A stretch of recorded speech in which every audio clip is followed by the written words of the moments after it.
Here are 5 things I hate about my 8th gen Honda Civic.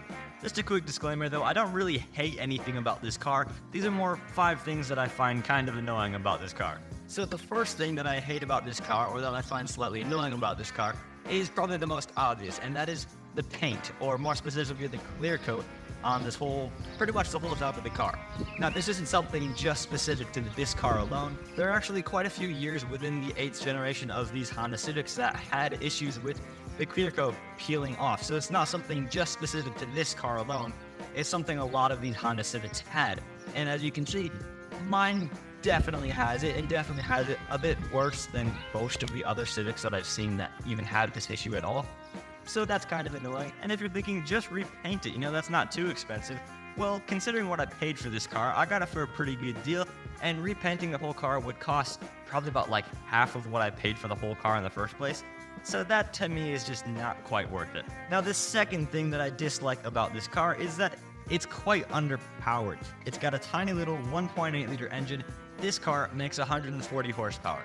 It is very light because it's the 2-door coupe, but regardless, 140 horsepower is not much at all. Even if you just want a fun daily driver, of course it's still a blast to drive, but I would like it to have just a little bit more power. This car handles really, really well, so around corners, it's still a blast to drive. But in a straight line, it really only feels exciting in first and second gear, which is not ideal, but it does allow you to have a lot of fun with this car without going felony speeds, which you would be hitting in many other cars by the time you reach the top of its acceleration. And depending on who you ask, that might not be such a bad thing. The third thing that I dislike about this car has to do with the trunk, and this is one that's very, very minor and just a little bit annoying. And that is, it doesn't have a latch on the trunk, so you have to either use the key to open it up that way, or you have to go up around the driver's side door and pull the latch up there. Like I said, it's not that big of a deal, but it's kind of an annoying thing, especially if you're getting in and out of the trunk a lot. If you remember to just pull the little latch when you step out, then it's not that big of a deal, but if you're just walking up to it first, it's just kind of annoying to have to mess with the key every time you want to open up your trunk. But then again, it's not the end of the world. Now, the next 2 things that I hate about this car have to do with the interior, which overall is really nice. I love it, don't get me wrong.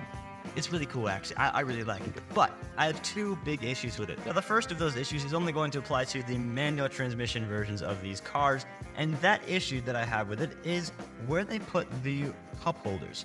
It's kind of a bad design, because if you have a decent-sized water bottle like I do here, every time you go to shift, you hit it with your arm, and your arm's kind of like resting on that every single time you shift. Versus if the water bottle's not there, I can just shift nicely and everything is comfortable, it's perfect. But with the water bottle right here, it's just like, it's kind of awful. Now, I definitely don't have a better suggestion as to where you could put the cup holders in this car, but I need something to complain about, so that is an issue I have with this car. But of course, again, this is just something that I find slightly annoying. It's not a reason not to buy the car. It's just something that you're going to have to deal with. You're going to have to put up with it while you own the car. Now, my other issue with the interior of this car has to do with the screens. I love the layout of these screens. I love how they look. It's super cool. But if it's really, really bright out when you're driving, it gets very hard to see them, especially the speedometer, because that's fully digital. The tach is analog, but it's lit up pretty brightly, like at night or something like that. But even when you're driving during the daytime when it's super bright out, you can still see that, which is good. But it gets really hard to see the speedo, which is kind of a problem for obvious reasons. Now, other than those couple of things, I absolutely love this car. It is an awesome car. It's honestly the perfect car for me, for what I want it to do, for how I want to enjoy it, and for just my daily driving around needs. This is the only car I own, so I need it to be practical and fit all the stuff that I need to fit inside of it. It's got plenty of trunk space. It's fast enough for me. It's my first car, so I don't need anything too crazy, blow you away fast. And like I said, all of these things are just kind of little things that annoy me about the car.